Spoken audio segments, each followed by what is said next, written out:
Okay, class 17 here. We're going to be going over some fun stuff. We're working on the back control still. We're going to introduce some new ways of escaping. Just kind of adding on to what we've already seen last time we were working on escaping back control. That's the cool part about getting out of back mount is, the core escapes pretty much the same. You usually just get a different position out of it. Or you might trap them to escape in a different way. Isolate their arm or break their seatbelt. So we'll see some of that moving forward. We've got the shoulder throw. That's a classic. When I started training martial arts, the first time we did a Seoi-nage and judo shoulder throw, I was like, oh, I know that one, right? Because it is, you see it in John Wick and everything else. So it's an iconic throw. We'll see it as a really great application for self-defense against the rear choke. We talked about this last time. So, but we're carrying on with our square base idea. So first off, let's just look at the square base, okay? So go ahead and drop into your base. Not, so here, like we want our hands to move and not hit our thighs. Good, here, right? And knees are bent a little bit more, but your hips. Remember, we want sort of a primate sort of posture. And it's still relaxed too, right? Like what I like about this base, it's not that remember a good base is a mobile base. I can move.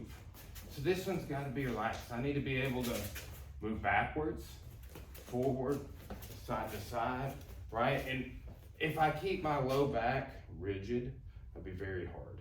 Okay, so you have to be able to bring your hips up underneath you, go back, go to the side, right? So just think about that. Kind of stand here facing this way. Okay, so like this, let's move backwards.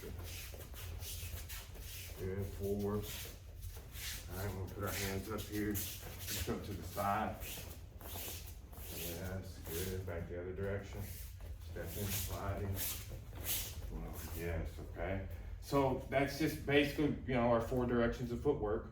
We need to be able to move in that direction. Just how you're standing right now, that's the natural posture. We talked a little bit about this on defending front kicks and stuff. The square stance is natural posture. We want this 4-point base. We don't always have time to get there. So some other things we've seen, and just stay neutral here, don't even bend your knees, is if I push you, you lean forward into me. Yes. Yes. See, that is just weight distribution in the balls of your feet. Think about it here. You lean sideways. Good. Make this leg light as you do that. Yeah, now you could side kick me. Yes. Okay. So you've got to be able to, from a neutral posture. Imagine you were riding the tram on an airplane, right? Or like you just got off your plane, you're catching your connector flight. I don't know if this has been your life, but it is mine all the time, it seems like. And there's never a place to hang on to. Right. You're trying to be nice, give it to other people. And then it takes off and you're going to be, and you got your bag and your backpack. And I was on one the other day and I was practicing my face. Exactly, okay? Hickson talks about this in he started getting the idea of it in a bus, right? So it's base though, right? So here, if I'm pushing you back, weight forward to the side, here. If I start taking way up, drop weight down. Yes, right? Just keep going with it. Nice, okay? So just that basic idea of you met a little resistance and you didn't have to go. You didn't cross your feet, anything weird like that, okay? So what we want to do is be able to maintain base and balance all the time, okay? So that's in all directions. And, we start getting more defensive against pickups, against aggressive pushes, right? And again, that is just lowering your base, lowering your center of gravity, bending your knees, right? So if I'm walking up behind you to grab you for a choke, that's when you drop into your base. Right? And it doesn't have to be a big exaggerated thing. We want to meet force with force. If they're a 3, we want to be a 3. If we're a 4, we might get tired, or our timing too fast, didn't work out right. They were able to kind of steal some of our energy, whatever, okay? So we need to be able to move in all directions. We need to be able to maintain base just against pushes, pulls, grabs. Stand here again. So, right? Ah, yes, see? So, it's this too, right? Grab me, okay? pull forward and my weight's forward, I'll come forward. Okay, so it's not just gonna be in your heels. Like what I'm gonna do is I'm gonna kind of pelvic tuck to keep in my heels, right? And then, you know, I'm gonna react. So we have these relative holding positions. Okay, find your base, maintain it. But you gotta think, how long are you gonna stay there? A second, 2 seconds? But we have to really put the time in, the minutes, the hours on, like, yeah, I've been in that base. I know how to get there. I know how to find it and maintain it. That's the 2 best ways to describe, okay, I don't have base. There it is, I found it, right? Now I just gotta hold it. If I can hold it, oh, I'm not off balance, now all the techniques are mine. Is he pushing, is he pulling? What do I need to do, right? So that's what we're developing. Now, last class we saw one of my favorite techniques, really, the outside leg throw. It's iconic. It's one of the first 8 throws, the first group of judo throws. It's in there, and it's in jiu-jitsu as well. It's in the Gracie Master text. It's a key part of the art, and it's this. Okay, see what happened to your posture? Yeah, just stay right there. Don't move. Not a fighting posture. All right, relax. So you never want that to happen to you. Okay. Fortunately, this technique I'm about to show you, I tell people all the time, the first time I trained Rickson Gracie, I came back and I tested for my judo black belt the next weekend. And I used everything that guy taught me. I was like, oh yeah, I learned how to do judo last week with Rickson. It's literally like that, because he taught base, he taught defensive posture, how to avoid throws, he taught like the details on the hip throw. I'd never seen anybody in judo show that were like the ones that spoke to me. So I was just like, great, this is great, you know. But he showed this one, and it's a defense to that throw. And all it is base, okay? So, think, if I come here, that can happen, Jack, okay? So, you come in to throw me, all right? Just load me up however you want. Okay, there you go. So, go ahead and off balance me. That's bad, right? So think about this. What I need to do is look where you're putting my weight. Off balance me again. Oh, it's going over this back corner here, right? You're taking it particularly over my own leg, but like even beyond that, 'cause I'm about to fall down. So what I have to do is when I feel you coming in, my weight distribution needs to be forward, but it also needs to be over the opposite leg. Remember how we're talking about when I'm pulling you backwards? Put my leg here, right? How when you go to make that step, you put all the weight into this leg. Yes, okay? It's the same idea. You go to come in to throw me. I'm gonna throw all the weight over here, and I'm gonna throw you effortlessly. Like literally, it's like you run into a wall, and all I have to do is that. I feel like I threw myself. It does feel that way. Like when I come in and I'm really, like we'll get to drilling this in any one of the classes we're working in, and I teach this all the time. And like I'll come in and just like, boom, like the big leg version. It's just like, you throw yourself, right? But then it takes this ability to, here it is, okay? I know where it's at. I know how to find it. I know how to maintain it. But then it comes to timing, right? Come in again, just slow. Here, boom. Try and throw me backwards. Try and throw me back. Right? You know, the more you try, the more off balance you get. Yeah.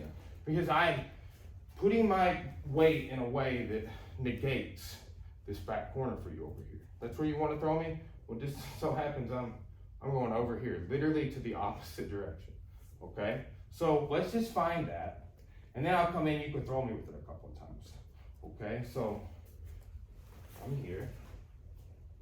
Yeah, see, you feel like a wall, right?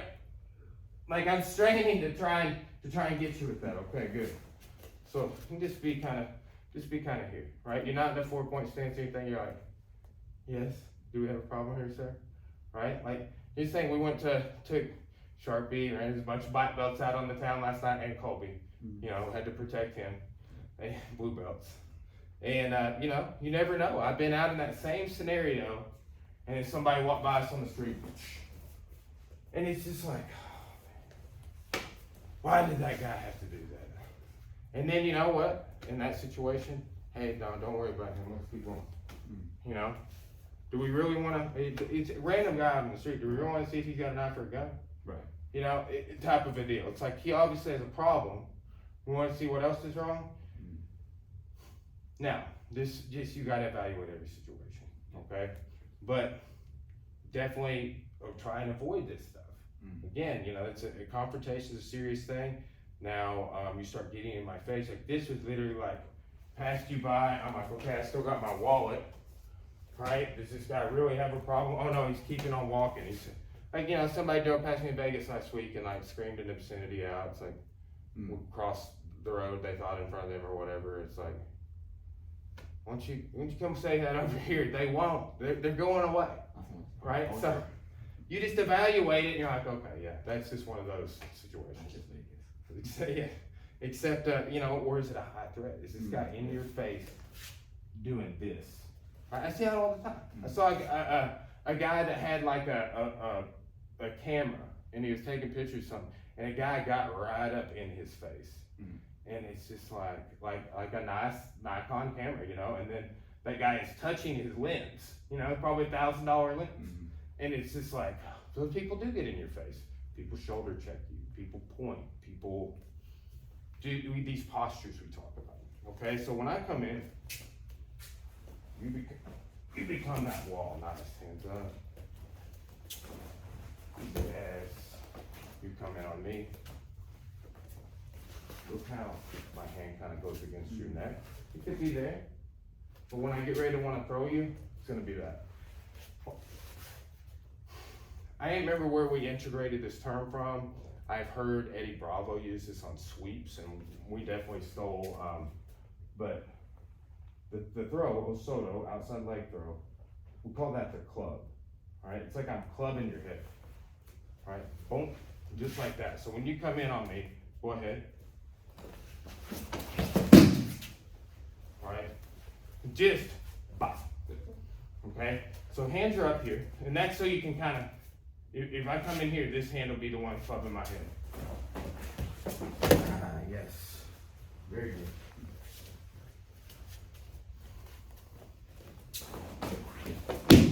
Yes.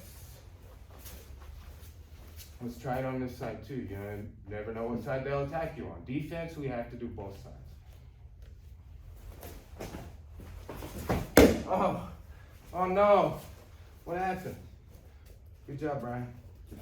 Okay, so watch. I come in, just find it first. It's your offside. Oh, there it is, you found it.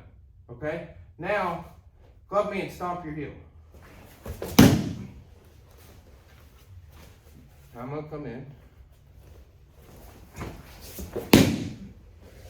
Nice, that's it. All right, teach them to try and throw you, okay? But really too, that one's an iconic throw tactic. See that one? In the movies, John Wick, they steal all our stuff. I like it. But even when I started training in 2006, first seminar I ever did is takedowns, throws, the Tominagi foot in the hip, Seyanagi, shoulder throw, Osoto. I'm like, I've seen all these. But it's like, I've been training like 6 months. Yeah. So it's just weird, but we have this cultural idea of some of this stuff. We do see it in the Marvel movies and everywhere. So that's that. Okay, let's now just get into some of the striking defense. We've been working on front kick defense. Okay, so just from here, this could be whatever, hands high, hands low, neutral base. But if I try and kick in the groin, you're gonna block with the shin. Yes, you post block that, you turn it in. And turn it in. If I try and go to the body, it's here. Boom, good. Boom, yes. Now, when you do that, that's perfect. Turn with your weight a little bit. Just like, you know, when we deflect the punches, we go like that a little bit, and your foot turns, and that adds that weight. This will do the same. Oh, yes. Look, you really off balance me even more there, you know. Right here. Boom. Nice. That just adds that dynamic. Boom. Good. So remember, it could be hands low, it could be hands high, it could be here. That was last class. It can even be, I push you raise your elbows. Yes. Right?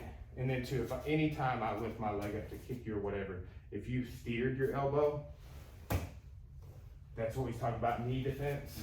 But just in that push defense, there'll come a class where, hey, we've done this push defense like the whole time. Now we're reviewing everything we've ever learned, right? And that's kind of, the next class will be that on the front kicks really. So we've got deflecting, right? We've got shin blocking, right? A post block is what we often call that. And then we had this idea of defending just by making a miss. Look where you are. You understand where I'm at. You do these kicks in Muay Thai and in other places too. Okay, so you just kind of have your hands here, right? That way you're giving me a little bit of a target. Now I'm gonna try and kick you right in that belt knot. And I'm right at distance to put my foot on you, but if I knew Muay Thai and extend my hip, man, that could really drive you back. Right, so like there, I'm boom. If I extend my hip off that, oof. So this is the right distance for me, right? And because I know I have a little bit of extra extension.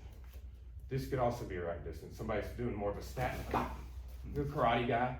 Traditional martial artists almost exclusively snap their front kicks, right? Some Taekwondo black belts grow up to be bullies. It's a weird thing, okay? But anyway, when you see that kick coming, go ahead and kick me.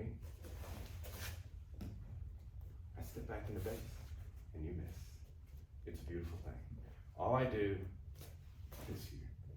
That's it. Just step back in the base. So let me kick you one time. I'm just gonna put my foot on you. Just boom. So I'm breaking knuckles or nothing with my foot. Boom. Okay? Step back in the base. Yeah. This is not good for me. I lurch into a bad spot. I missed. I was like, I'm about to kick this dude into the wall. And I missed, and then I'm off balance. My weight's too far forward. Step back again. Oh, good. Don't step it up. Yeah. Right?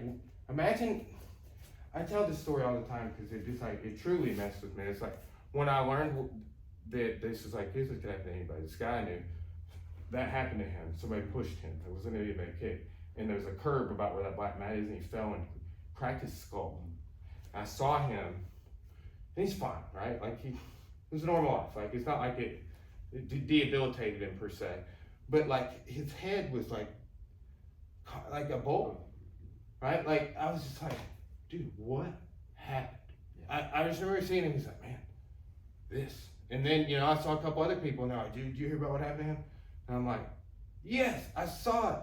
But it's just like that always, like, you don't want to lose your, like, what's back there? We don't know. It could be a curb, it could be a drainage ditch, it could be a drop off. And that's just, balance. Like one time, my grandpa was at freaking Normandy. They taught him how to break fall in the military, and he was helping my sister move into somewhere one time and was coming down some stairs, and like his late 70s and 80s fell and did not get hurt. He's an old man, right? So it's like he's like, oh man, good thing they taught me how to fall in the 40s. And I was like, those things stand out to you though. You keep that stuff with you, okay? So this idea of not being pushed back, right? And then two, that versus, right? Like let's say that is a curve, right? Boom, you're gonna be able to brace against it. You'll be able to find it. You might like trip and have to sit down a little bit or something, but it's better than falling and hitting the back of your head. Okay. Now the next level of this is to catch. Okay. Now some of this will extrapolate out further next class. Okay. Kind of like what we did. We're about to do the takedown, right? But if you front kick me, go ahead and get one. Yes, good. Come back with it. Okay, I step back into base and I connected to this. Okay, then I would just start walking forward. Sorry, could have warned you about that. Good fall. But hey, you get to do it to me next class. It'll be great. But it's a single leg takedown. That is a staple in Muay Thai. In some places in amateur Muay Thai, I've seen that be an illegal takedown because people go through the ropes in the ring, right? But here, it's self-defense. We're not worried about the ropes or the ring or the referee, all right? Maybe plow them up over that curve over there and then set them down. But it is literally just, boof, boof. You just raise that leg as you come forward. But practice just catching it, right? Just catching a couple of times after that kick, you step back into base. And yes, nice. Go ahead and release. We'll do this side this time. And catch it. Oh, yes. That's great. Like you pull me forward on this leg, and it off balances me. One more time. Yes, good connection. Just like when somebody does this, right? Push my chest. Right? Like, oh, you want to touch me? That's my hand now. Right? Like, it's a mentality on that side. Like, that's a psychological thing. When somebody pushes you, usually, like, it's like, just get off me. Imagine you push somebody, and then the guy goes, Right. right? Try and slap me in the ear. I mess up this now. Right? You can go over there all you want, and then I'll go here. And that comes up in a future class, but standing armbar. But, On that one. well, you did that with my foot, is why I'm commenting on this. You caught it, and you were like, my foot. That like, you literally made my foot and leg connect to your body, and when you did, every time, I was extremely off balanced. So, very nice. We're gonna do one more thing with the front kick, then we'll move on to the takedown, and then escaping some back. There's two ways we can use the front kick. And both of them that we'll cover are related to distance. I can use it to manage distance, right? So that would be like, you're gonna walk in on me, boom, like that, right? I just intercept. Just, it can be from a neutral base, it could be here. So you just intercept their leg. And then it could be, I'm closing distance with it to try and get a clinch. That's what we'll talk about next class, okay? This class is gonna be managing the distance, keeping the attacker away, okay? So this is the idea. We're gonna stop them from walking forward, okay? So we'll see this in a little different drill. We're just gonna target on the thigh. Next class, we'll target a little bit on the hands. This is a great way to do this drill. Like for example, put your hands like that. If I'm walking forward, like that, okay? So we'll see that next drill. Like this is some really fun stuff I like working on, okay? Now, you have to stop me from getting in your space. That's what managing the distance is all about. So think about this. If I step here, I'm in your space. All right? If I step here, I'm in your space. Here, not so much. Right? So what we're gonna do is I'm gonna walk forward. So let's position you straddle this line here. I want you to stop my leg that is forward. I think that from this distance, it will be this leg. Okay, and all I want you to do is raise your leg up and stop it. Doesn't matter which leg you stop. It can be either leg, but the main thing here is that I want you to stop my front leg. Whatever leg enters your space first. And like I said, I think it's gonna be this one. Yep. Okay, right above the thigh. And step in real quick, boom. Okay, like there, if I have my foot a little bit like 45 in, okay, it's almost a side kick, front kick hybrid, good for going to the clinch. Right? When we see, like, turn sideways, side kick clinch. Boom. Right? Yeah, exactly. Just coming in for like a hip throw or a leg hip throw. We'll learn the hip throw in a not too far off in the future class. Like it's in here. And the leg throw, the leg hip throw, we're in the class number 1. Right? And it's a little bit closer to the end of the program, but hip throw it's big. We see that throw come up in all the haymaker defense, closing distance of the clinch, you can do it then, everything. So it comes up all the time. So as I walk forward, yes. So you're just intercepting my leg. Boom.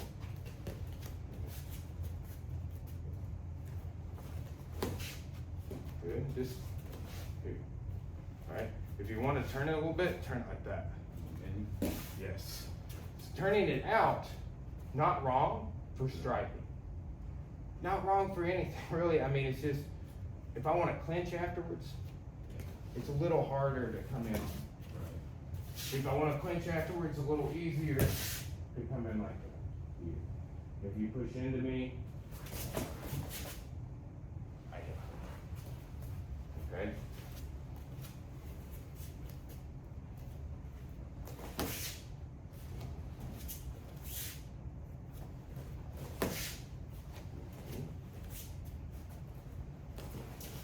Good. Now, slide that off to the side. Yes. This is more your dominant side over here. Which is your left leg. Why would that be, you think? Perhaps you have better balance on your right leg, because you're right-handed. So these are things, you know, Bill Wallace, trained him several times already. The man is left-handed, right? Fights like an Orthodox fighter, I'm left-handed. I fight like an Orthodox. So it's just, these are things of self-awareness. Take some of the other students here today, competitor. Hey, look at this. This is a big quote about jiu-jitsu and like being aware of what your game is. And so it's like, hey, self-awareness, right? Like that's, well, okay, I have better balance on this leg, so I might like kicking more with this leg. I have better dexterity with this leg. It feels like you have good balance and then good dexterity, right? But it's the opposite for some people, and that's still be right-handed. You're like, oh no, it's actually my right leg is all, you hear people say I'm right-footed. Things like that, right? So anyway, come forward and then clinch me afterwards. I'm sorry, I'll come forward, and then you'll clinch me afterwards. Boom, and then come in. Yes, good. Okay. You see, I just naturally go to your head every time. That's why that headlock defense we're doing here is so good. Boom, and then clinch. There you go. Okay? And just like we talked about when I'm here, look at my hands. Boom. Right, we're gonna get in that short front staggered stance, going like that. For a long time, and it's because a lot of people teach it this way. So I've kind of led down a straight path. People show T-hips, right? And this is a better base, right? So if I'm here, boom. If I'm here and I have my hip connected and you start going that way, it's very hard for me to react. And then I have to like really hold you more. And now I do connect my hips and square my feet like that, but it's like when I'm going for the takedown. It's not all the time, right? So it's better to be in that base we do all the time. And then, oh, you're pulling me? I'll step into square stance and throw you backwards, okay? So, but just think about that when you come into the class, just like we talked about in the double leg a few classes. Good. Oh, that was beautiful, right? And then push me backwards. Yes, good. You can grip the wrist. I like that. I like this better. Okay, here's why. Grip. All right, what I want to do here, you know, whatever. Like maybe it's just this. Okay, so think about that one more time. Boom. Good. Nice. Yeah, you just slide right up there. Okay, so a lot of times when I'm coming in, just have a foot forward. So here, that goes straight to it, right? And then look, my feet aren't quite where they need to be. If I finish getting that position, look here, we're already in that territory for a body lock takedown. If I just went like this, you're going down. That's like we showed that on that guillotine defense. Like you get over to the side, you go, and they just go that side. It's a little sharp stuff. But there, just coming in is what got you there. I'm gonna step in, you kick. Boom. Good, nice. All right, great. Okay. So, always, always improving on that. I remember the first time I saw some of this stuff was with Ace and Grace in 2017. And I'm just like, I had never seen this before. You think, dude? 2017, I've been training 11 years. I was a brown belt in jiu-jitsu, and roughly 11 years at that time. It's like I got my black belts a little after that, but man, I just, I owned the school, I had a lot of students, knew a lot of stuff, competed all over, and was still like, why is this dude doing the hip throw different than everybody? Hey, his arm bar is different than everybody. Hey, what, he's doing that different too, guys. Like, it was literally like that about everything. It's like, that's the way you do that? Wow. Like, it's like he had the best answer. Wasn't that I didn't tap people with the other arm bar. His answer for the arm bar is like, hey, if you do it this way, they can get out. Mm-hmm. Wow, I never thought about it that way. Anyway, this stuff with base, since that time, it's 2017, it's 2023. I've learned so much, right? Of these same things, the same techniques he taught. Go back to probably Woodson with him a couple months ago.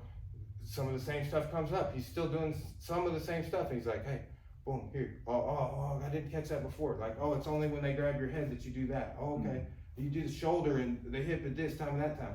It's, you get a forward context. I always tell people with him that I name my dogs after him, but if every other master has 9 of the 10 details, yeah, he's always had the 10th. And I can't iterate that enough. So, and that's training with a lot of really good guys. Hodger Gracie, I've trained with a lot of the best dudes, just trained them last week, but I've gone all over, trained to everybody, and I'm just like still blown away by what that guy has done. So anyway, let's take a look now at the throw. Seoinage, shoulder throw. A lot of people call this the overhead throw. And you see it a lot in the Olympics and in jiu-jitsu. And as a matter of fact, a friend of mine got thrown with it at Masters Worlds in jiu-jitsu sport last week. Yeah. It's jiu-jitsu guys in the sport, they play like this a lot. So they're very susceptible if you have a good entry. Okay, if you catch somebody doing that and coming forward, Seoinage all day. Okay? So the idea is this. Okay, people call this Ippon Seoinage, that means 1 point, right? But also, like, look how this makes kind of like a 1, right? So here, boom.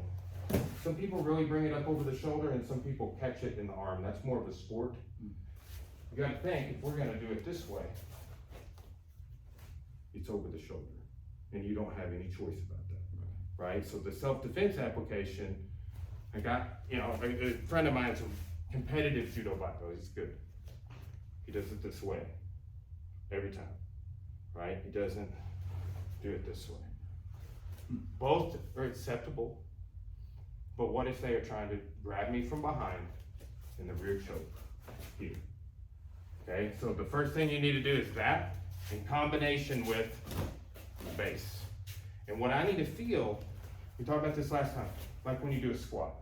I need to feel your hips go back just a little bit, but your low back doesn't need to be, feel this, put your hand right there. Just feel that, when I said earlier, I'm like, keep your back relaxed. That's not a relaxed back. That's a really aggressive posture where I'm curving my back. Like that puts me all fighting one area, okay? What you need to do is just here. My back's not ultra curved, because it might need to go down more. You might need to back up. I want you to think your hip is like a shovel going in the ground at an angle that scoops up my whole center of gravity. And that's what allows this to be an effortless throw. Okay? So, when I grab, you grab and base. Yes. Okay, good. Again, keep going. Ah, yes. A little more hip here. It's already starting to pick me up. Ah, yes. Look at me in the mirror here. Like that. That's what's happening when you go, right? So if you walk backwards a little bit, right? But go down a little bit as you do it. Ah! Yes. Okay. And this one will be better. You already kind of have a grasp on. We're building onto this last class. But and this will be better with you just throwing me, because I wouldn't do this one to you. And you know what? Don't walk up behind me and try and choke me unless I'm sitting on a bar stool or something. And then still I'm gonna get out. Just so you know, if you're a bouncer at the bar, I'm still getting out of that. Bring your friends. But it's just not as like, if you saw me here, and you're like, I'm gonna choke that guy's taller than me. Not the smartest strategy.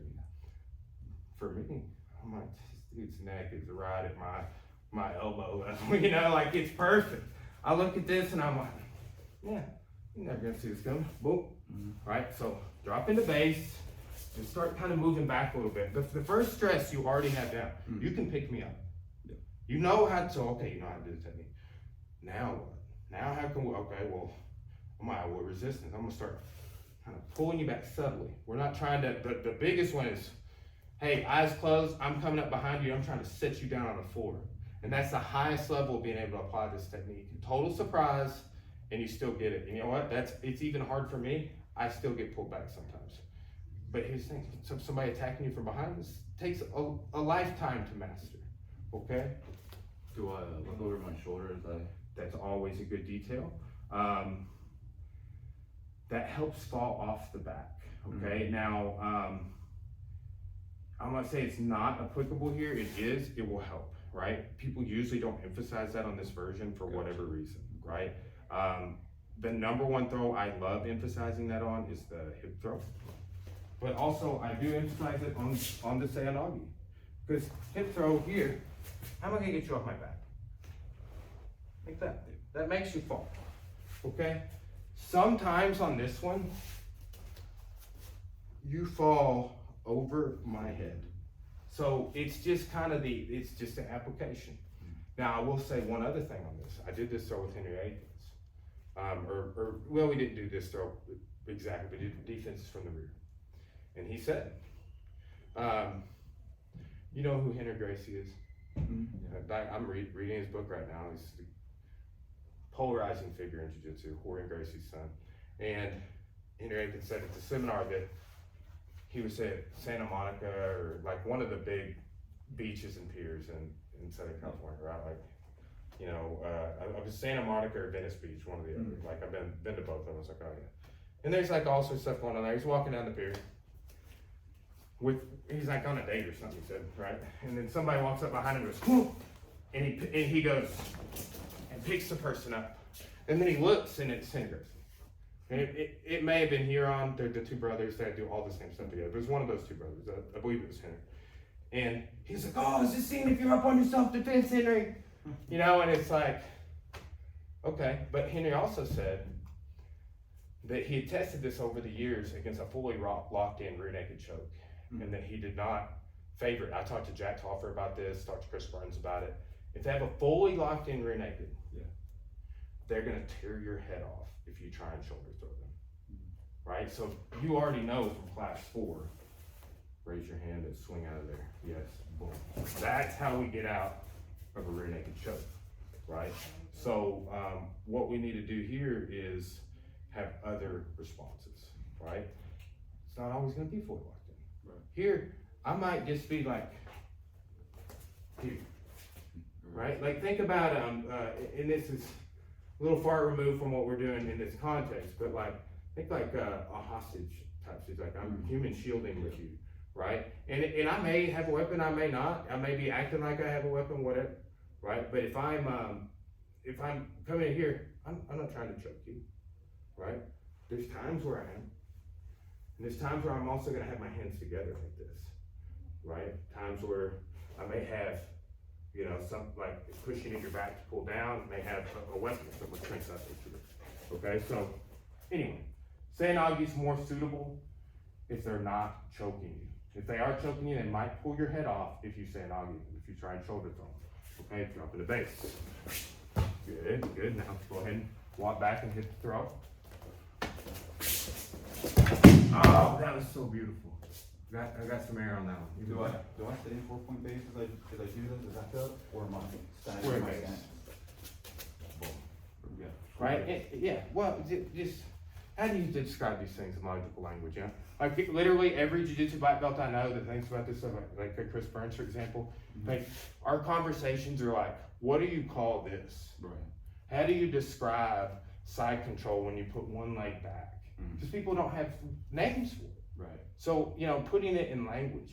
Then you take, we're learning this a lot from Brazilians. Hickson's a Brazilian man. The Gracies are all Brazilians. they have, it's just like our words that they can't even explain to us. Mhm. Like I've been telling people about this one word, Mollendragum. Mhm. And it's basically like, it's kind of like sarcastically joking with each other. But like you, if you were explained, well, man, this dude's like, he's a piece of crap and a criminal. Look at what he's saying and doing. But it's just kind of like an ingest type of thing. Like, for example, Holes and Carlson Gracie used to split an academy. And Carlson's people are showing up for class, and Holes is like, hey, you should stop training with Carlson, come train with me. They're cousins. Actually, they're actually brothers. Let's not get into that. But he's like, hey, yeah, no, Carlson's classes are garbage. And then when it's Holes classes time, Carlson's standing there like, hey, you know our classes are better. Like, you really want to get good? You can come over here. We're going to beat all his students. And it's like, they think it's kind of fun. Right. Like, and literally, like everybody else just long for the ride. Like, should I go to Carlson's class tonight or Holes? Like, And what was that word you said for it? Mollendragum. Mollendragum. I'll try and think to send you the spelling. But it's like, how do you know, like literally, I know, and I talked with Robert Drysdale in Vegas he's written a couple of books about this stuff. Mhm.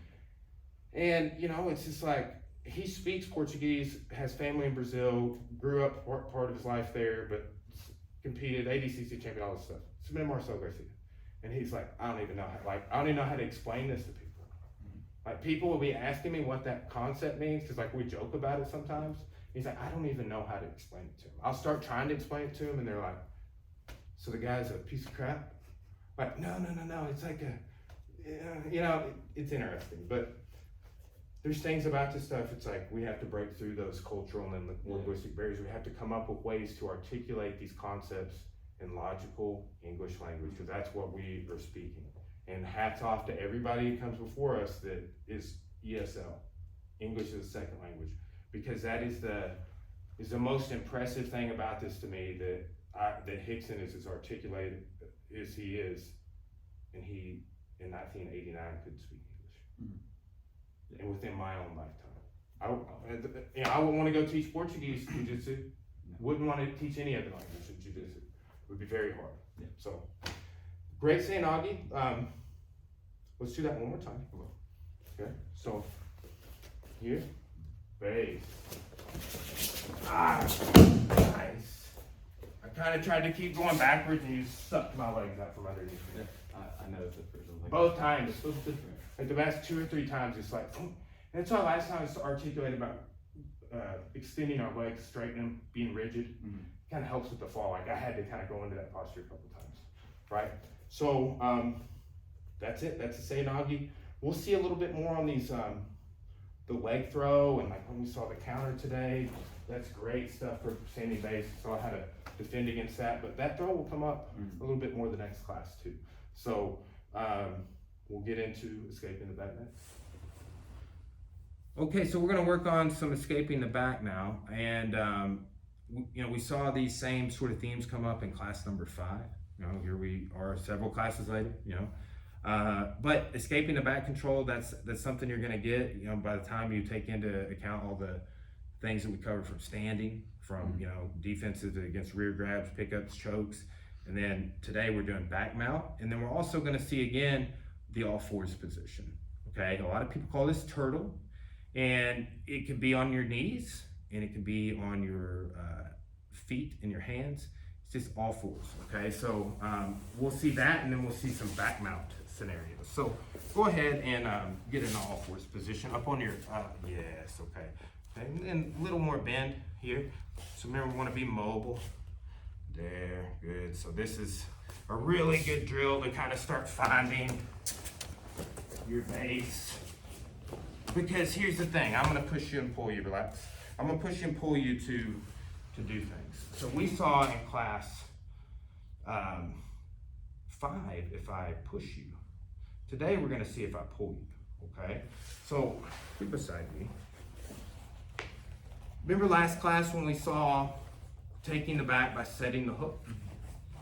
This counters that, okay? The first class that we saw back escapes, go ahead and get here, is you were pushing into me, right? Now, if you push into me,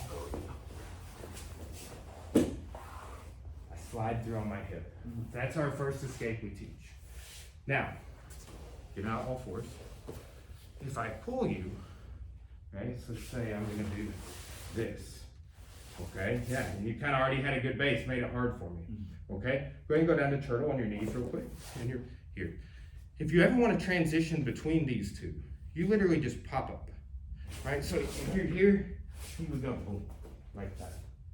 Okay, so you need to be able to transition from this lower turtle base to more of a higher with all fours, right? You're still on all fours, you're on forearms, elbows, and knees, and shins, instead of live toes and palms.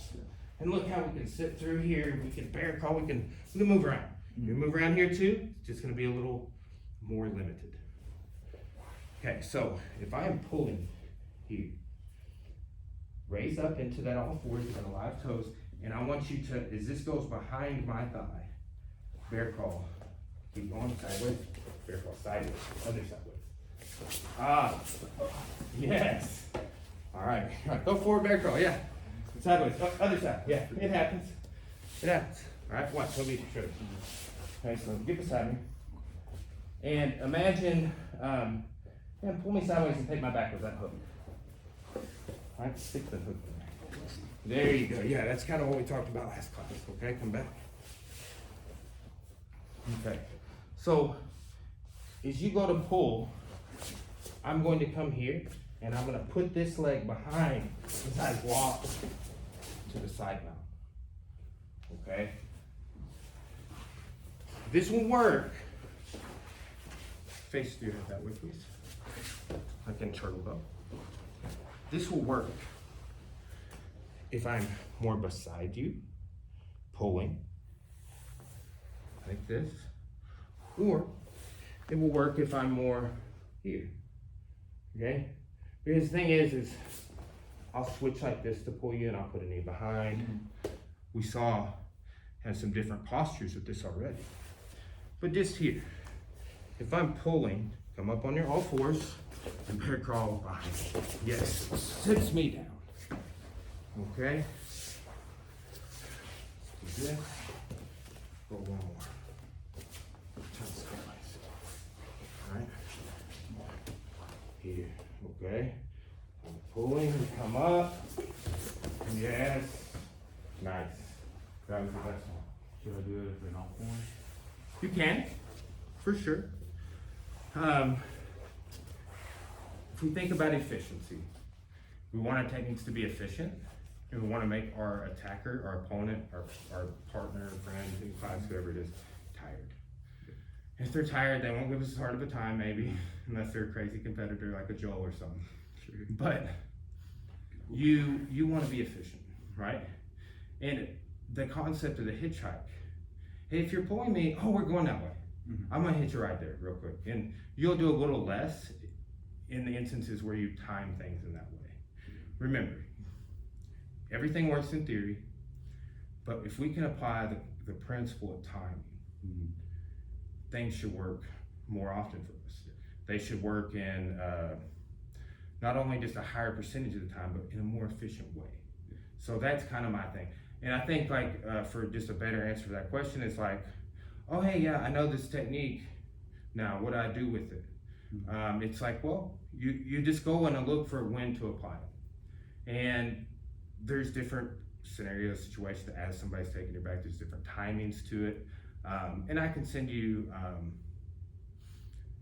this is technically a version of another move we teach. I can send you some videos on it called the Peterson's roll. Yeah. This is technically a Peterson's, right? People teach Peterson's rolls a lot of ways. We're sure looking at one little microscope, one little swatch today. Oh, okay, they pull you that back take we did last class. Here's how we can stop it. Okay, so take my back with the hook. So seated back mount. Okay. So when people have seated back mount, sometimes they cross their feet. And it's funny because forever no one knew how to defend this. And then one day a guy named John Danaher was like, hey, I thought I would tell you guys how to defend this. and then everybody knew the counter, right? So, but people will cross their feet. Okay, so if your feet are crossed in this way, all right, we want to understand the ankle lock, and then next class we'll take a look at the other side. Okay, but this is the issue. Now, how do I know which foot?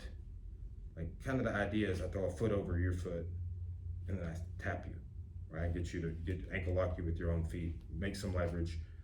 But how do I know which one of my feet to put on first? Do you have any ideas? I don't know, I never thought about it. That, me either. But I would say I got this detail from Bryce Mitchell's coach, Willie. He's like an uncle to me. Like really, there's a time when I was on that dude every weekend. When he was owning a gym, and now his son owns that gym. He's there all the time. We'll see him this weekend. But he was like, "Oh, hey, you do it this way. You do it this foot first." I'm like, "I've never heard anybody say that." This is a profound detail. So look, if I do this one, it can kind of almost pull your foot off your other foot. Yeah, it pushes down, but you see how that can kind of drag it that way? Stay really relaxed with your feet and see if I can drag that off. See that? This keeps it there, right? It's just automatically more, okay? So here, what I want to do is I want to get there, and I can finish in the middle. That's a tap. Or we can fall to the side here, and that's a tap. And let's say you just kind of uncrossed your feet. Yeah.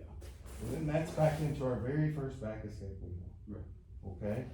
So let's take a look at all that, because ultimately, I don't want you to put all your eggs in this basket. Yeah. I want you that people can control you with hooks. Some of my best students have crossed their feet when I got the back. And then I'm like, "Hey, don't cross your feet." And then they think they disappoint me. It's the cutest thing ever. Right? And I'm just like, my first MMA fight, I choked a guy, rear naked choke from the back, and right before he tapped, I had my feet crossed. And I knew better. I knew this tenet, don't cross your feet. It's a good tenet. Even though there's this lock, and you can counter it, it's still, I can get caught with this. Corey's caught people with it. I've caught people in tournaments with the body triangle version of this. So let me take your back. Okay. So, here. So this one's on top. So you don't want to put the same side one on top. We'll put the cross side one on top. Yes. Now, put your leg over that one, like a triangle. Just like, and now you don't have to cross, but that. That. Okay. Now, think about there. And see, you might get a little better leverage. Let's get the leverage here, and then what we'll do is we'll fall to this side. Okay, but go ahead and kind of pull yourself forward and raise your hips.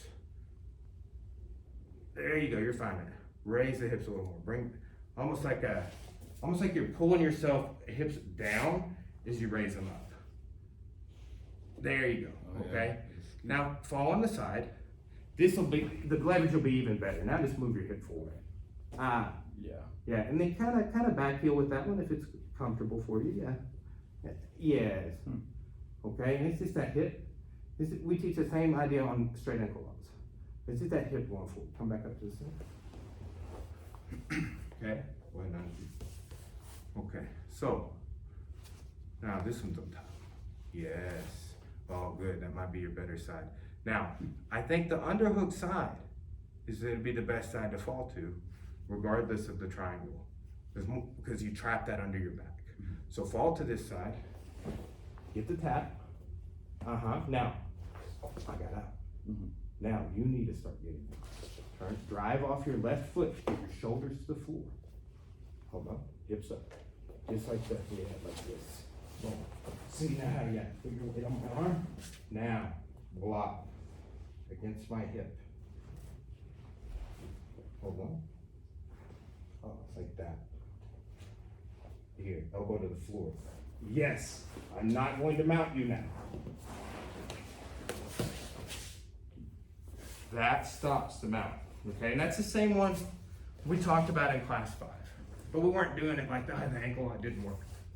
So again, stop this person from, ankle locking you, or if you're on the back, yeah, we'll go over that next class. But if somebody is ankle locking you, or they're, you're attacking them, and they're not countering, and they let go with their feet. People, it's like a wrist lock. People jump, oh, my teeth. And then you, oh, okay, I'm just escaping the bat now. They'll let go, like the lock won't be there. Don't camp on that. Use it to go back to something else. The number one escape. Okay, so let's go with we did the second way we teach how to deal with all fours. This will be the second way we teach how to deal with bat mount with a seatbelt. Okay? Set hooks. Okay, so guys, a lot of people teach going here, a 2-on-1, right? Not a terrible idea, but not the best either, okay? This, it can be challenging. It can be like if he's got a lapel, it can be dangerous. So what I'm gonna do is I'm gonna grip at your like thumb and wrist on each hand, okay? Now, go ahead and put your hands together only because that's a stronger grip, right? So like here or here. A lot of people have a preference on this where they will put this hand underneath actually. Okay, so that way, if I break it, I'm not breaking the top arm per se, right? And there's all sorts of little parlor tricks and strategies for here, okay? But I wanna get each one of the hands here. I wanna drive here, and I'm getting here to this position. Now, watch, I need to open my chest. Boom, right there. Now, from here, I can walk out and keep my weight on you and get into a side control. Okay, let's see that again. So he gets a good seatbelt, that gable grip, here, boom. Go ahead and grab your own arm like you were, that's fine too. If they do that, look, I got your wrist and kind of your thumb there, and I'm just going through here. Because now all I have to do is get that off your wrist. Okay, you can grab your own hand a little better, just boom, right? So like that is a little harder to break, just for your knowledge, right? Because people are gonna grab different ways, they're gonna have your gi sometimes. We gotta deal with all that. But this is a one-on-one defense, not a two-on-one defense. Grab the wrists, okay? Now, I wanna fall on the underhook. So I'm gonna drive with this foot, break, walk out, keep weight on them, side control. Okay, and then turn down. We got a cross side. If we walk it in, we got a cross body, right? So kind of, I'll call cross side, both my elbows here, cross body, one elbow here, one hand here, or hand arm side. All right, unfortunately, the coolest name anyone's come up with, both hands on the same side, is forklift position. Yeah, lay down. There's four ways to hold your hands. The jiu-jitsu community calls this one forklift a lot of times. Yeah, it makes total sense, right? But we don't have cool names for everything, like I was saying earlier. Okay, we're still interpreting. So the seatbelt, man, such a great thing to know how to defeat because it comes up all the time. It is the primary mode that people will hold you and control you from the back if they're not trying to submit you in that moment. Back mount with the seatbelt is paramount. Okay, so here, you want to get one-on-one. Here, so grab, yes, here, and then same thing here. See if you get any of the hand you can get, the better, and the wrist, all right? Boom. Yes, now elbows tight. Yes, okay. Now, I have my underhook on this side, so drive with this foot to go this way. Yeah, see, I feel that power you're putting. Now freeze here. Elbows tight. Now, you're gonna pull slightly with your hands, but it's all off of you opening your chest. Inflate your chest, proud chest, boom. Right, now, turn a little more, get that shoulder to the mat. Okay, you're blocking here if you're gonna go to guard. Okay, come back a step.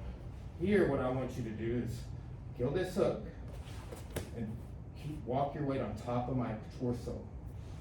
As you walk out, crab walk out. Boom, boom, boom, boom. Turn down. Good. Let's go again.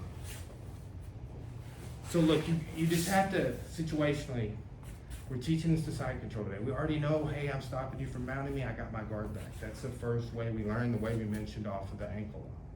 Okay, so this,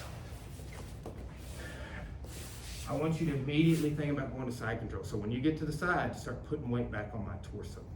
Okay, here, boom, elbows tight, bridge, drive, boom, yes, now keep that weight on me. Yes, yes, nice, and turn down, okay? And you can feel this, and you're doing it from the beginning. Like from the beginning when you drive with this foot. You know, I feel, I'm like, oh, that's powerful. Boom. Here, like I feel, and then like feel how my feet are driving weight into you, into your body, into your torso. And you're finding that, and it's like you understand that at the beginning. Just keep applying that all the way through. At the beginning, you're only doing it with one foot because it is how things work out. And then like once you clear the hooks, break the seat belt, you start driving with both feet. And that keeps their shoulders on the mat, okay? Let's do one more time facing this way, and this will be it. Here, one-on-one, good. Fall to the side, drive, good. Break, drive, yes! Very good. That was so much better. And it wasn't bad before. Just like, hey, I don't know if he understands that concept of how he's driving with his foot here is the same with both feet. Because, you know, those are the lessons that get lost in translation. Every time. Every time is something like that for me. Okay, so escaping the back. We've got some good stuff. Rewatch class number 5.